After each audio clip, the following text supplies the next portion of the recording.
Well, let's talk to Nigel Evans now. Nigel, very good morning to you. Good morning, Mike. How are you? I'm very well indeed, but I've not yet met anyone this morning who can define what Palestine is as a state, because it doesn't apparently have any borders, it doesn't apparently have any government as such. David Lammy can't explain it. Why has he done it?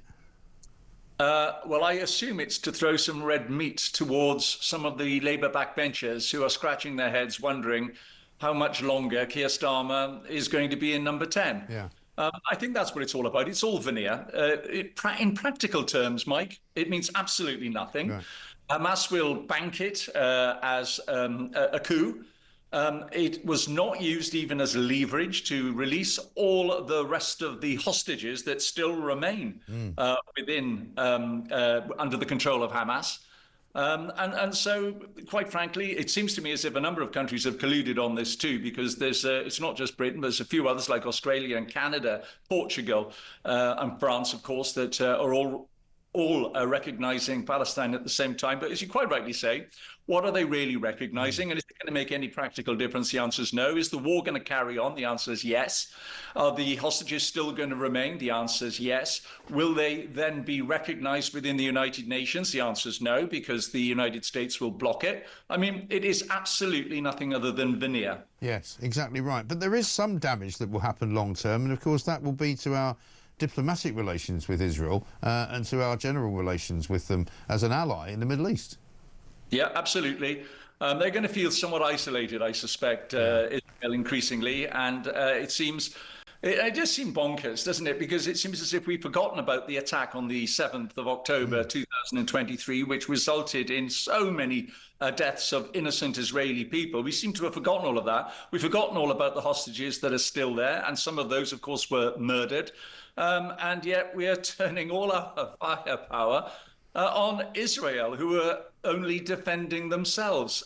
Listen, I'm not saying, Mike, that more should not be done to ensure that humanitarian aid is getting through to the people who desperately need it. But at the same time, we've still got Hamas, who seem to be in control of this other state that we're now recognizing since yesterday. I mean, what are we going to do about Hamas? And it seems as if we've got no answer to that whatsoever. They're just going to bank this recognition and nothing else is going to change. Well, as you say, the proof is in the pudding, isn't it? Because nothing's actually changed since yesterday, since we've decided to suddenly recognise Palestine. It's not as if they're any nearer to a solution. And by the way, an awful lot of the aid that hasn't gone into Gaza hasn't gone into Gaza because Hamas have stopped it from going into Gaza. You know, it's Hamas who have got all the answers. As the Israelis always say, you know, all that we need for this war to end is for Hamas to lay down their arms, give up and hand over the hostages. But they ain't doing that, are they? No, they're not doing it, and Hamas are going to remain, whatever bit of Palestine we recognise as Palestine, Hamas are going to be in control. And don't forget, these are the people who are actually meting out appalling tortures on people Arabs who are living within that territory. I don't think that they are the answer to anything. Hamas are the problem, and by recognising Palestine, Hamas is being semi-recognised as well, Mike, because they're the ones that are in control. Well, as I'm about to play you a clip from David Lammy, this is Trevor Phillips really pinning him out and asking him to explain precisely what it is that they are recognising. Have a look. You want to recognise an independent state, but you're telling that independent state who its leaders should be. I think we used to call that a colony. No. One, let us not confuse the Palestinian people with Hamas. No, two, let us recognise... The question is, who's in government? Are you saying that you will not recognise the Palestinian state if Hamas is part of government? Or are you saying it doesn't matter who's in government? And you will recognise them come what may? Trevor, your viewers know that we are some significant distance from two states. In which case, what are they recognising then? Yeah, I mean, Trevor Phillips is wonderful, isn't he? I mean, he was just asking normal questions. And you had the former Foreign Secretary not having the faintest idea how to respond. I mean, the reality is that, as Trevor pointed out, Hamas are in charge, they're in control. And in essence, many people could misinterpret the decision yesterday for recognizing Hamas, because they are in control of the territory that we've just given recognition for. It's absolutely bonkers. But never mind, Mike, they'll all be in New York patting themselves on the back at the United Nations. Showing how they're all working together, trying to bring peace when not a single life will be saved. If anything, it's probably going to make it worse, because it will embolden Hamas to carry on. I don't think there's any danger of that at all. I mean, and the problem is that it's not just in Israel where there's a problem. It's not just in Palestine. Looking at the front page of the Express today, I don't know if you've seen this, Nigel, but this is also the reaction in the Middle East to what's been going on. ISIS could be reborn in 24 hours, with thousands of extremists flooding into the West. Prison camps holding them in Syria are on the verge of violent uprisings, which may see fanatics freed to resume their reign of terror. And we know, for example, Shamima Begum is still in one of these camps. The camps are literally hotbeds of terrorists. Some British people are still in there. It's a whole powder keg, isn't it? Yeah, and the reality is they haven't got the solution to it whatsoever. I mean, fascinating to see what the outcome is from the United Nations meeting that is taking place in New York, what solutions they're going to come up with. But what I do know is that what Britain and France and several other countries have decided to do is going to give succor to a terrorist organization which committed atrocities on the 7th of October. And quite frankly, as you just said, it now will give succor to some other terrorist organizations that we thought had gone, that had thought had disappeared. And then all of a sudden they can see that if you perpetrate atrocities and you press hard enough, eventually you will get recognition by countries like the United Kingdom. I mean, do you know, when Keir talked about this great country of ours, Mike, I thought, yeah, once great country of ours, because quite frankly, I'm ashamed. Well, they're doing an awful lot to denude it and to make our reputation abroad much, much worse than it used to be. And so many things are going wrong on so many different fronts. I mean, because Keir Starmer had that visit from Donald Trump last week, there was a little bit of kind of focus taken away, if you like, from the dreadful economic policies that have been pushed through by this government. We're now being told that we're going to get a 5-year high for unemployment figures coming very shortly. But similarly, on immigration, this one-in, one-out nonsense where they've sent 3 people home, apparently, to France, or they've sent 3 people to France. Over 1,000 people alone came in on Friday. Yeah, well, it's several thousand in and 3 out. Yeah. And they're facing the same problem that Rishi Sunak faced. Rishi just gave up in the face of all of that, sadly, and threw in the towel. I don't think even Keir has picked up the towel, paying hundreds of millions to France. They're not doing anything to stop the illegals getting into small boats and coming across.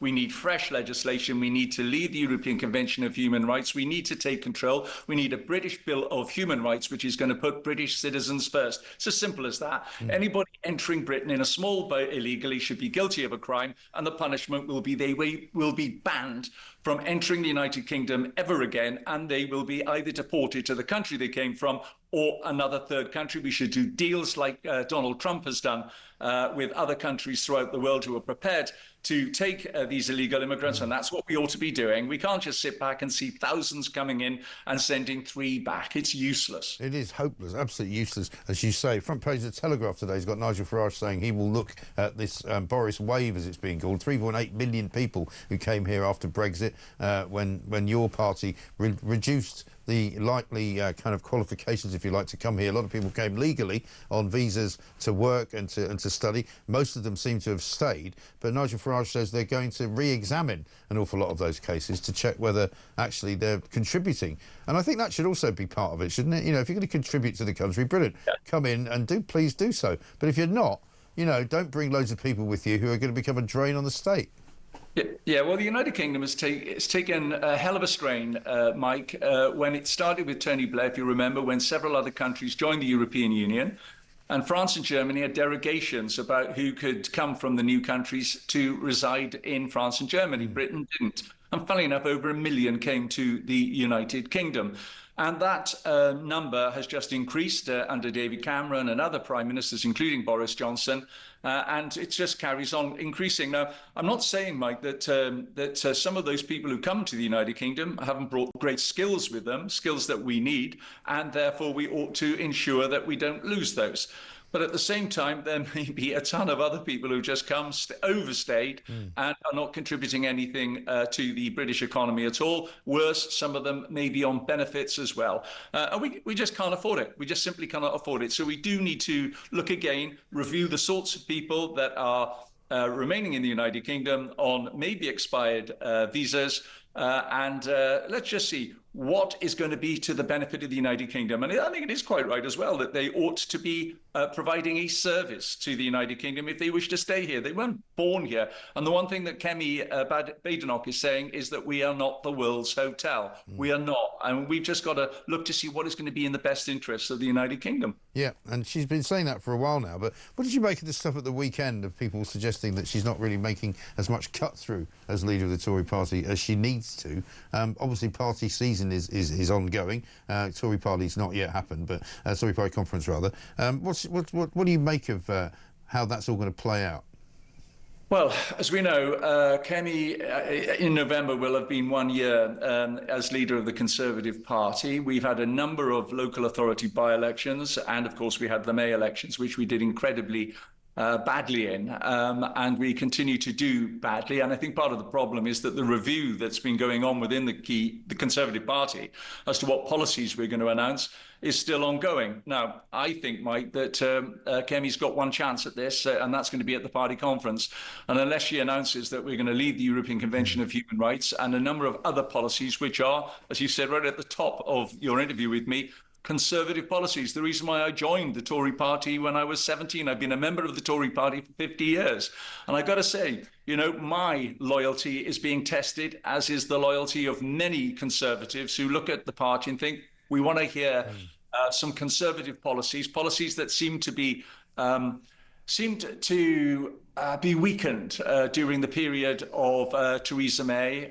Thank goodness we got Brexit done under Boris, but it really hasn't got any better than that. I mean, as I say, Rishi threw in the towel when he was Prime Minister, when he could have continued for another 6 months and used emergency legislation to get the legislation on the statute book that was going to allow him to send all these immigrants home. But instead of which, he decided to throw in the towel and allow in somebody who's doing a worse job than even he did. I mean, it does defy gravity, doesn't it? I mean, I am looking forward to the Labour Party conference because there's a number of them there who are now clearly looking to see how they can get rid of Keir Starmer. Yeah. And we've got a number of names there. Andy Burnham, I know he's not an MP yet, but he is seen as the king of the North, and he's going to come forward with some speeches at the Labour Party conference, which is clearly going to rattle Keir Starmer. But the fact is, Starmer is not cutting the mustard. And, you know, the policies for growth, I mean, the policy on Gatwick, I've got to say, is the right policy. The policy on Heathrow is the right policy.